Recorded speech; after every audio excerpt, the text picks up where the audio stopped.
2962 Meter. Hier, genau da oben. Hallo! Der höchste Ort in Deutschland. Sind die Bergsteiger schon unterwegs? Willkommen auf der Zugspitze. Auf mich warten alpine Herausforderungen. Zu Fuß auf die Zugspitze. Wer kommt denn auf so eine blöde Idee? Und atemberaubende Natur. Das ist richtig Natur, das ist richtig gewaltig. Ich bin 5 Tage unterwegs und ich will beide Seiten kennenlernen. Einmal die deutsche, das ist diese Richtung, und einmal die österreichische auf der anderen Seite. Vor allem will ich eins, ich will Aktivurlaub machen. Mein Budget 800 € für jede Menge Action. Achtung, hallo! Oh, Das war knapp. aber auch Entschleunigung. Bitte einmal umschauen hier. Wunderschöne Kulisse, wunderschöne See. Also, ich habe mir einiges vorgenommen bei Was kostet Urlaub rund um die Zugspitze. Hallo. Guten Morgen, hi. Guten Morgen. Du warst eben auf dem Gipfel oben, oder? Hast mir gewunken. Richtig. Johannes, hi. Michi, grüß dich. Hey, seit wann seid ihr unterwegs? Ihr seid ja quasi fast die Ersten hier oben. Wir haben um 2 in der Nacht losgegangen. Nein. Jetzt obligatorische Frage. Wie ist es? Weil ich nehme an, ihr seid während des Sonnenaufgangs, oder? Unterwegs. Das war brutal. Der Sonnenaufgang war echt richtig, richtig cool. Das Feeling, der Blick ins Höllental. Ja. Die Sonne geht auf, alles leuchtet rot. Der Wahnsinn. Deswegen mache ich das. Ihr habt Fotos gemacht, oder? Ja, voll. Kann ich welche sehen? Natürlich kannst du Fotos Oh, sehen. großartig. Oh, da hängt ihr mitten im Berg und da geht die Sonne auf. Ja.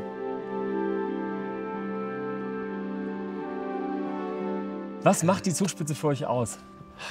Mei, klar, es ist der höchste Berg, Top of Germany. Ja. Das ist mal, was du sagst. Und wenn du früher oben bist, vor der Bahn, vor die ganzen Leute, hockst du da oben allein, und das ist eigentlich das, was es ausmacht. Ich würde sagen, in einer Stunde ist aber ja schon die Hölle los. Ja, gell? absolut. Also, Jetzt ist es vorbei, ja.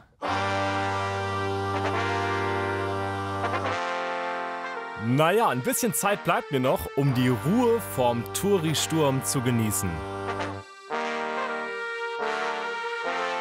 Wir stehen am Berg dran, Wolken ziehen dahin, schauen ins Land ein, wo das Leben hier. Wir schnaufen nochmal ein, schauen bis ganz hoch, ein Tropfen fällt. Das Leben ist schön. Und die Massen, sie kommen. Rund 600.000 Touristen strömen jedes Jahr auf die Zugspitze. Das Leben ist schön. Von deutscher und von österreichischer Seite. Das Leben ist schön. Die Zugspitze liegt knapp 1,5 Autostunden südlich von München, zwischen Garmisch-Partenkirchen in Bayern und Ehrwald in Tirol. Urlauber geben in der Region durchschnittlich 162 € pro Tag aus. Ich bin 5 Tage hier. Für meine Urlaubskasse wären das rund 800 €. Für Übernachtung, Verpflegung und vor allem eins: Action. Da habe ich einiges auf dem Zettel. Ich will mit dem Mountain-Kart den Berg runter, Kajak fahren, auf die Olympiaschanze in Garmisch und als Highlight durch die Partnachklamm nochmals zu Fuß auf die Zugspitze.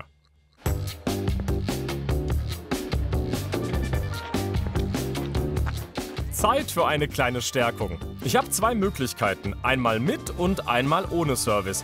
Ich schaffe das ganz gut alleine und bediene mich selbst. Und die Preise sind wie erwartet hoch.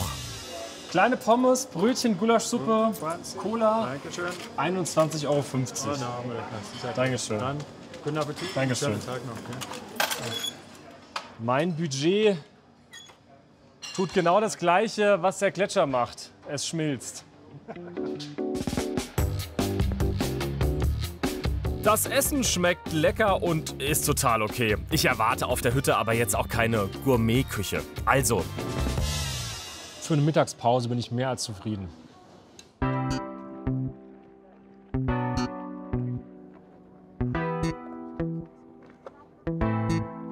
Es gibt hier unten am Gletscher ganz viele von solchen Stationen. Da kann man sich so ein bisschen darüber informieren, wie es eigentlich um den Gletscher bestellt ist.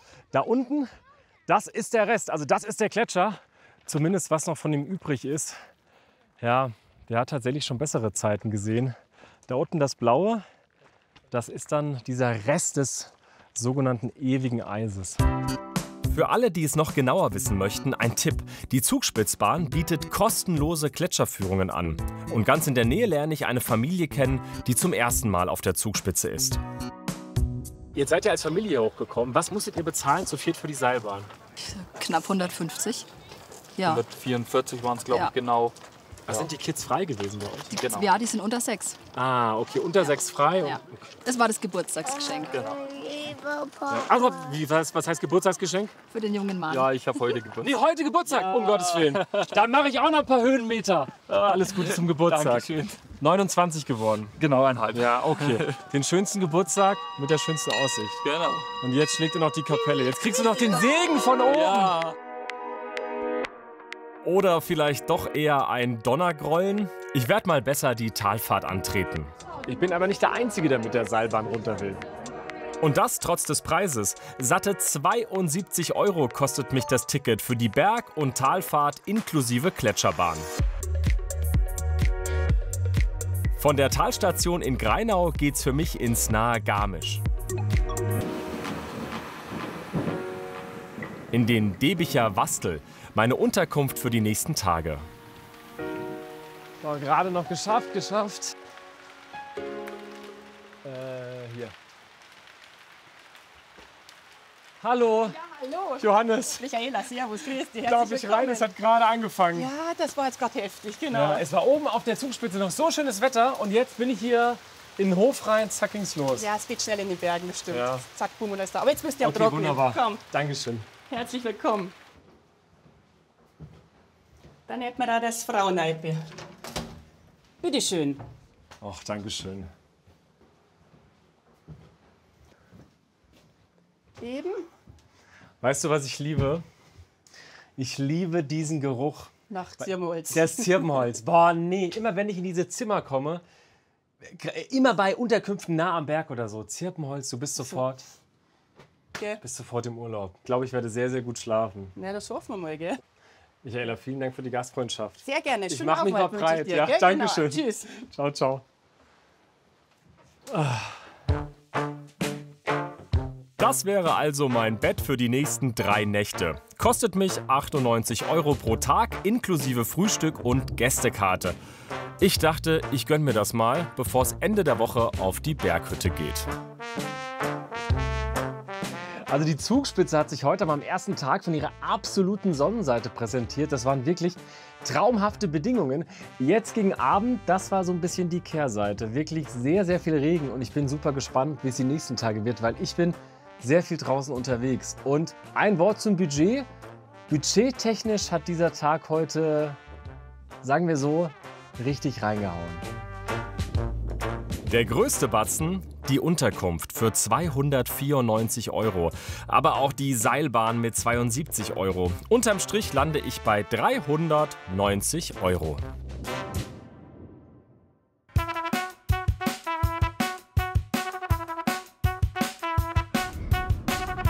Ja, neuer Tag, neues Abenteuer. Für mich geht's heute auf die andere Seite der Zugspitze nach Österreich.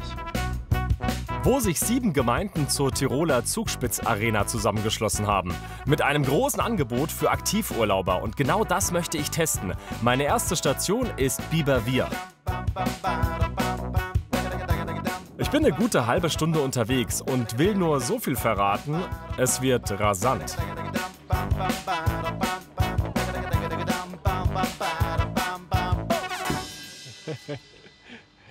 Da werden die ersten schon eingewiesen. Das müssen diese scharfen Teile sein hier. Mit dem Kart kann ich verschiedene Strecken fahren, sogar einen extra dafür gebauten Fun Trail. Ich muss noch unterschreiben, dass ich auf eigene Gefahr unterwegs bin. Wer sind so die Gäste, die sich in so ein Abenteuer stürzen bei euch? Die große Masse, wirklich Familien, alles. Wir haben Adrenalin-Junkies und ganz normale Familien, die da fahren. Und jeder bestimmt sein Tempo. Ja, ich werde es erstmal ruhig angehen. Soll ich mich einfach mal Setz dich hinsetzen? mal rein, Ja, gut. dann schauen wir. Wichtig ist, dass das Knie Oh, frei ist. es gibt auch eine Klingel, wenn ich so eine Kuh treffe. Zack, gut. Die reagiert ganz sicher nicht. Ganz sicher, ja, okay, gut. Bevor es den Berg runtergeht, muss ich erstmal rauf und das Kart fährt voraus. Der Spaß kostet mich 34 € inklusive Liftkarte.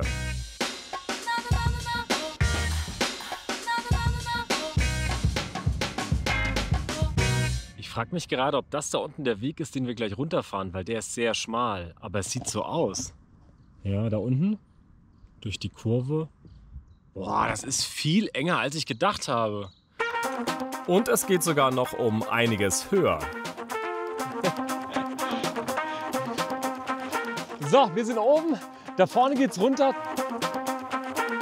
Ich fahre natürlich nicht alleine, das ganze Team fährt mit. Thomas, bist du bereit? Ich bin dabei, auf geht's. Simone! So, okay, los geht's. Auf geht's! Und zum Abschied kommt sogar noch die Kuh vorbei. Hallo! Wow. Okay. Oh Mann, ey, hier steht einfach die Kuh auf mich. Achtung, hallo! Oh, das war knapp.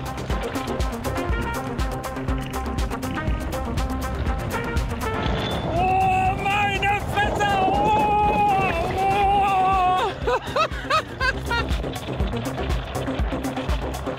Das ist wie Mario Kart, nur besser.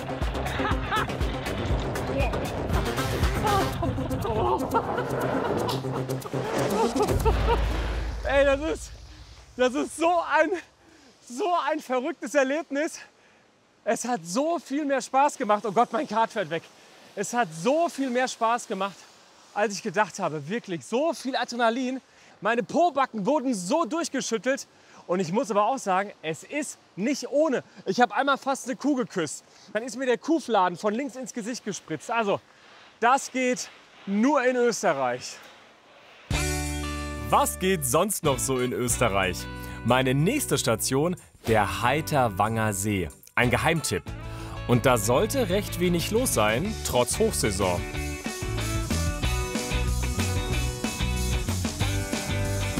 Und hier kann man richtig gut runterkommen. Ich bin verabredet zum Kajakfahren.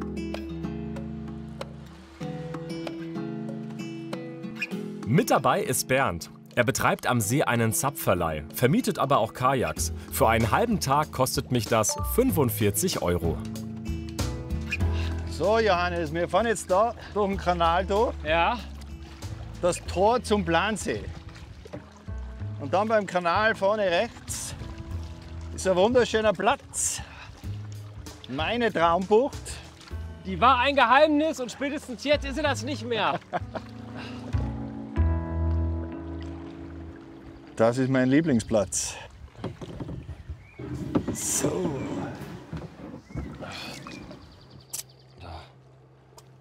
Vielen, vielen Dank für diese total schöne und, ich muss echt sagen, entspannende Ausfahrt. Sehr schön. Merci. Prost. Prost.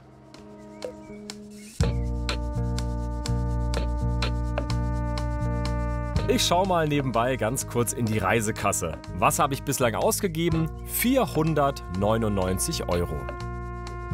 Ich hatte heute wirklich so diesen perfekten Urlaubstag. Heute Morgen mit den Mountaincards, da ging es zur Sache, da war Tempo drin, ordentlich Adrenalin. Und heute Nachmittag mit dir auf dem Kajak, es war wirklich Tempo raus. Entschleunigen, genießen, wenig Trubel und ja, eine Wahnsinnskulisse. Also landschaftlich unglaublich beeindruckend. Es hat ein bisschen was gekostet, aber ich muss zugeben, das war es mir heute wert. Und ich war in guter Gesellschaft. Danke. Danke. Prost.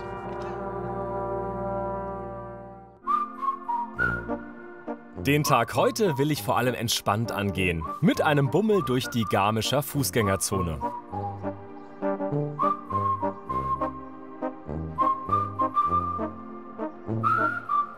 Guck mal, Thomas, so stelle ich mir das vor, wenn wir beide übermorgen auf der Zugspitze sind.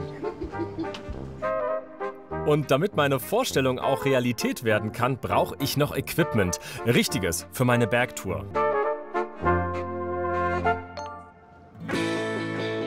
Für mich geht's weiter. Eine der größten Sehenswürdigkeiten der Region wartet auf mich. Ich schaue mir heute einen der Hotspots für Urlauber in Garmisch an. Und zwar ist es die Olympiaschanze. Wahnsinnig bekannt, kennt man von der Vierschanzentournee. Und an Neujahr findet hier das Neujahrsspringen statt. Also, die deutschen Adler sind hier unterwegs und heute ich. Ich werde eine Schanzenführung machen, die mit einer kleinen Geschichtsstunde startet. Das Stadion wurde anlässlich der Olympischen Winterspiele 1936 eröffnet. Aber eigentlich sind wir ja wegen was anderem hier. Wir wollen da nach oben. Also wir werden jetzt auf unserer Tour insgesamt 148 Höhenmeter überwinden. Okay, alles klar. Natürlich ohne Aufzug. Wir sind ja Sportler. Genau. Und gehen die Treppen hinauf. Na klar. Die Tour dauert circa 2 Stunden. Tickets dafür gibt's online.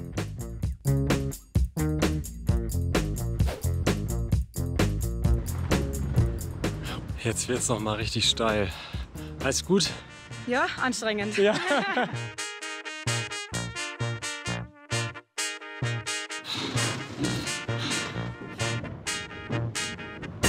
So, wer möchte, kann natürlich auf dem Startbalken Platz nehmen, um mal ein Gefühl zu bekommen. Heute bin ich ein Skispringer. Bist bereit? Ja. Grünes Licht. Habt ihr noch ein Plätzchen auf dem Balken? Ja. Hä? Wie viele Skispringer passen da drauf? Und jetzt hier oben sitzen, einmal Skispringer sein? Ah, besser nicht. Nee. Besser nicht. Aber das ist doch eigentlich ein ganz guter Abschluss für so eine Führung, Ja, oder? Wahnsinn. Insgesamt kostet mich die Führung nur 14 €, inklusive 2 € Rabatt, weil ich eine Gästekarte habe.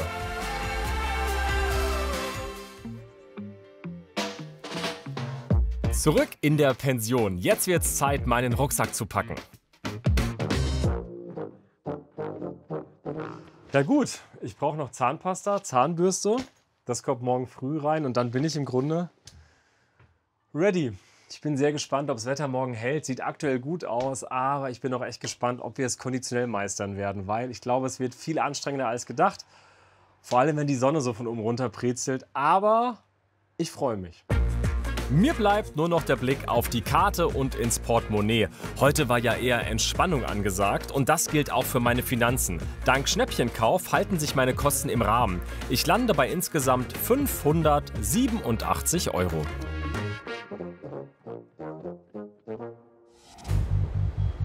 Jetzt geht es los. Und bevor ich am Ende meiner Reise wieder auf der Zugspitze stehe, liegen 2 Tage Fußmarsch vor mir. Mein Abenteuer startet direkt an der Partnachklamm. Ich hätte gern ein Ticket. Ich habe die Gästekarte. Alles klar. 9 € bitte. Jawohl. Vielen Dank. So, das ist das Ticket. Jetzt geht's offiziell los Richtung Zugspitze. 2000 Höhenmeter warten auf mich und zum Start geht's erstmal schön hier rein. Für meine Tour habe ich die Rheintalroute gewählt. Sie gilt als einfachste und landschaftlich schönste. Der Weg wird mich zunächst durch die Partnachklamm führen.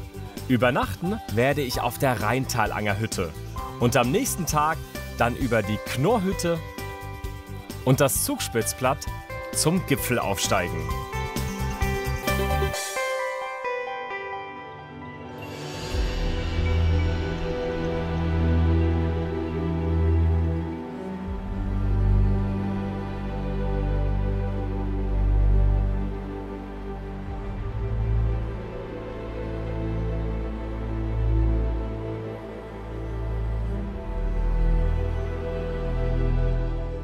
Wer da meckert, hat auch keine Ahnung, oder? Das ist richtig Natur, das ist richtig gewaltig.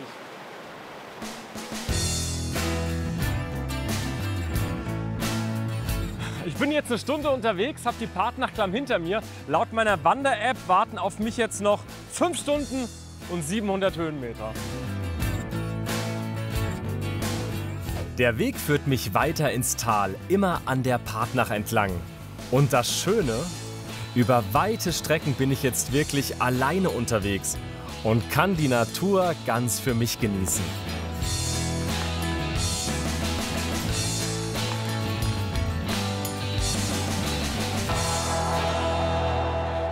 Yes! Da vorne ist das Ziel für heute. Da durch die Bäume schauen, da werden wir heute schlafen und ich weiß ganz sicher, wir werden sehr gut schlafen. Oh nein, die Hütte liegt wirklich direkt am Fluss.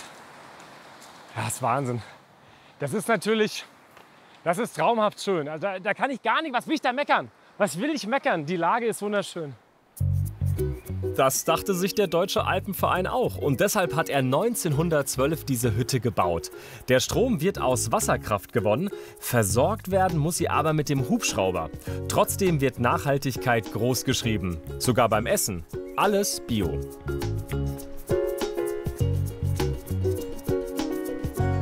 Hallo, hi. Hallo. Ich würde gerne einchecken, Johannes, hi. Ja, schön, dass du da bist. Ja, eine Nacht. Ja, du, ich check hier einfach hier bei euch so an der Küche ein. Genau, du hattest ja reserviert, gell? Genau, genau. Ja, bist du im Alpenverein? Nee. Nee. Dann, nee, jetzt muss ich nachfragen, was hätte es für Vorteile gegeben, wenn ich Mitglied gewesen wäre? Hier direkt auf der Hütte ist die Übernachtung günstiger. Du bist im Mehrbettzimmer, das sind 39 €, kostet dann 25 € pro Person. Ich bezahle jetzt 39 €. Genau, für die Übernachtung. Andi ist hier der Hüttenwirt. So, und dann darfst du dir hier ein Bett aussuchen. Ach, toll. Ja. Ihr habt 3-Bettzimmer, 4-Bettzimmer und 5-Bettzimmer. Ja. Und dann die restlichen sind Matratzenlager. Aber ich sag mal so, die Unterbringung hier ist ja schon rudimentär, ja? Ursprünglich, aber das soll genauso sein. Genau, also das soll wirklich genauso sein. Also Alpenvereinshütten sind einfach einfache Bergsteigerunterkünfte und die müssen auch gar nicht in Konkurrenz stehen zu irgendwelchen Hotels, sondern das soll auch wirklich so bleiben. Es ist halt immer ein wahnsinniger Aufwand, irgendwelche Infrastruktur mitten in der Berge, mitten im Nirgendwo bereitzustellen. Ich finde auch nicht, dass man jeden Tag duschen muss, weil wenn 50 Leute duschen, sind das 2.500 Liter Wasser, die hier gefiltert werden müssen, die erwärmt werden müssen und wieder durch die Kläranlage gereinigt werden muss. Ich bin aber trotzdem ganz froh nach der Wanderung, dass wir dann ein Fenster haben. Wenn ich mich nicht dusche, belästige ich zumindest nicht meine Nachbarn, die hier schlafen. Volle Gaststube, alle haben Hunger. Die meisten haben Halbpension gebucht für 46 €. Das ist ein 3-Gänge-Menü inklusive Frühstück am nächsten Tag. Was mich überrascht, das Essen ist nicht nur bio, sondern vegan. Wie hat es euch geschmeckt? Sehr gut. War sehr lecker. Sehr, sehr lecker. Besser als erwartet für eine Hütte oder? Viel besser als erwartet. Also in Hütten gibt es schon gutes Essen, aber das war super lecker. Wirklich. Ihr habt auch Halbpension, oder? Kostet 46 €, glaube ich, oder? Findet ihr angemessen den Preis oder wie steht ihr dazu? Gemischte Gefühle, würde ich sagen. Ich meine, es ist schon Geld dafür, dass du die 46 € draufzahlst, plus die Übernachtung 29 €. Aber klar, du musst alles auf die Hütte hier hochschaffen. Und auf den letzten Hütten, wo wir mittags gegessen haben, die Preise sind so gestiegen. Ja. Jetzt geht's für mich ins Bett. Und bevor ich das Licht ausknipse, rechne ich noch mal ganz kurz nach. Die Übernachtung war mit 39 € günstig. Das Essen mit 46 schon kostspieliger. Meine Ausgaben steigen auf 691 €. Gute Nacht. Hallo Thomas.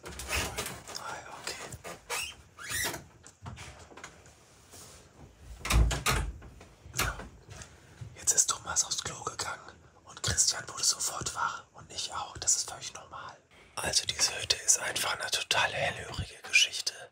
Man hört hier wirklich jedes Wort und es knarzt, wenn jemand aufsteht. Aber gut, die meisten stehen ja eh früh auf, wir auch gleich. Das war eine durchaus anstrengende Nacht, hab kaum ein Auge zubekommen. Trotzdem geht's jetzt frisch gestärkt weiter. Heute muss ich richtig steil bergauf, insgesamt knapp 1600 Höhenmeter. Auf dem Zugspitzplatt entscheidet sich dann, ob ich den Schlussanstieg zum Gipfel noch mache oder doch lieber die Seilbahn nehme.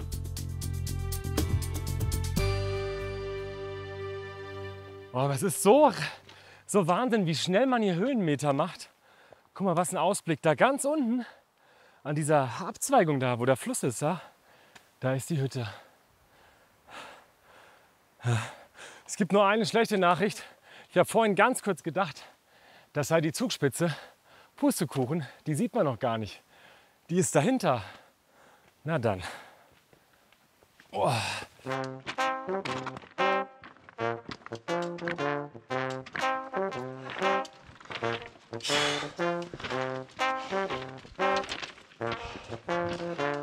Boah. Ja, schon nicht ohne. Das ist einfach ein langer Weg und Geröll unter den Füßen. Es rutscht dir halt manchmal so weg. Du hast nicht so einen guten Halt und das macht es anstrengend.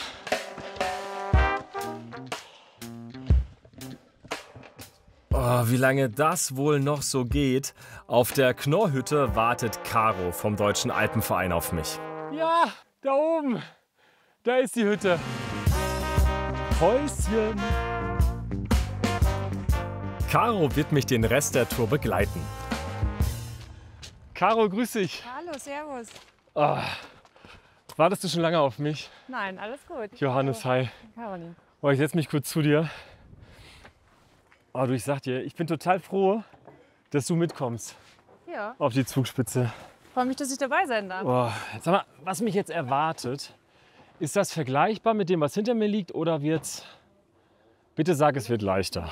Also das erste Stück ist ähnlich, aber so Ja. die letzten Meter ab dem Sonnalpiner wird es noch mal ein bisschen knackig. Würdest du sagen, wir kommen oben an? Ja, Ganz oben? selbstverständlich. Ja? Ja. Und Bist im- ja fit. Naja, das täuscht. Und im Zweifel trägst du mich hoch. Na, weiß ich nicht. Bitte schaff.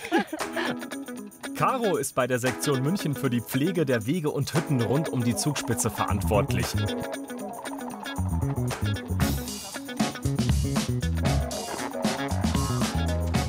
Ah, je. Im Grunde haben wir es geschafft, oder? Ja, jetzt steht halt die Wahl zwischen Bahn oder die letzten 400 Meter auf Boah, ist das Stinggipfel. Was geht denn ab? Ja. Wie viele Höhenmeter sind das nochmal? 400. Nochmal, Circa. on top. Mhm. On top. Also die Bahn sieht verlockend aus, ja, das ist klar. Ja, aber du wolltest doch zu Fuß auf Oh, die nein, hör auf, Zugspitze. bitte, nein! Das nervt mich immer, dass das Ego dann immer so hier, na gut. Komm, wir ziehen's durch. Und ich werde es direkt bereuen.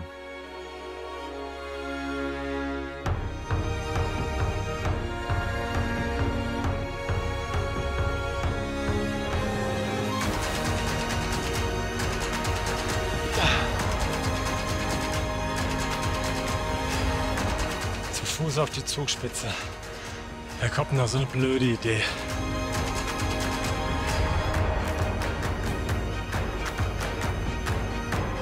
Jetzt noch über den Grat. Für Leute mit Höhenangst ist das nix.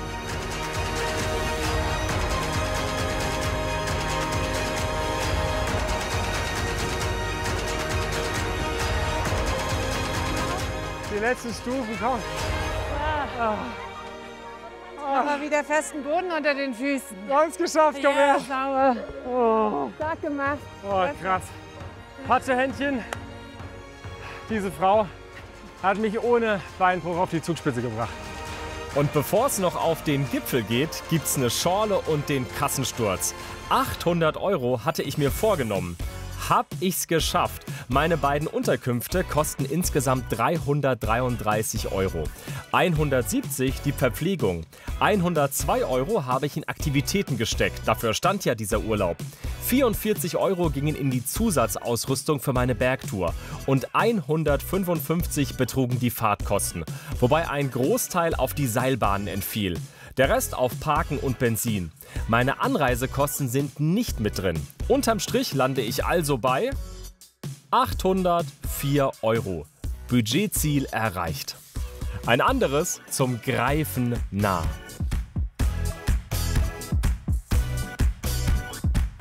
Wir sind auf dem Gipfelkreuz, wir haben es geschafft. Caro, vielen, vielen Dank. Ich hatte hier 5 wunderbare Tage in der Region. Also wer Aktivsport mag, wer der Natur nahe sein will, kommt hier richtig auf seine Kosten. Wobei die Tour auf die Zugspitze hat es in sich. Ja, das muss man sich vorher gut überlegen. Und wer die Einsamkeit sucht, naja, der ist hier falsch. Ich hatte eine wunderschöne Zeit. Ich hoffe, Sie auch. Bei Was kostet Urlaub rund um die Zugspitze. Bis zum nächsten Mal. Ciao, ciao.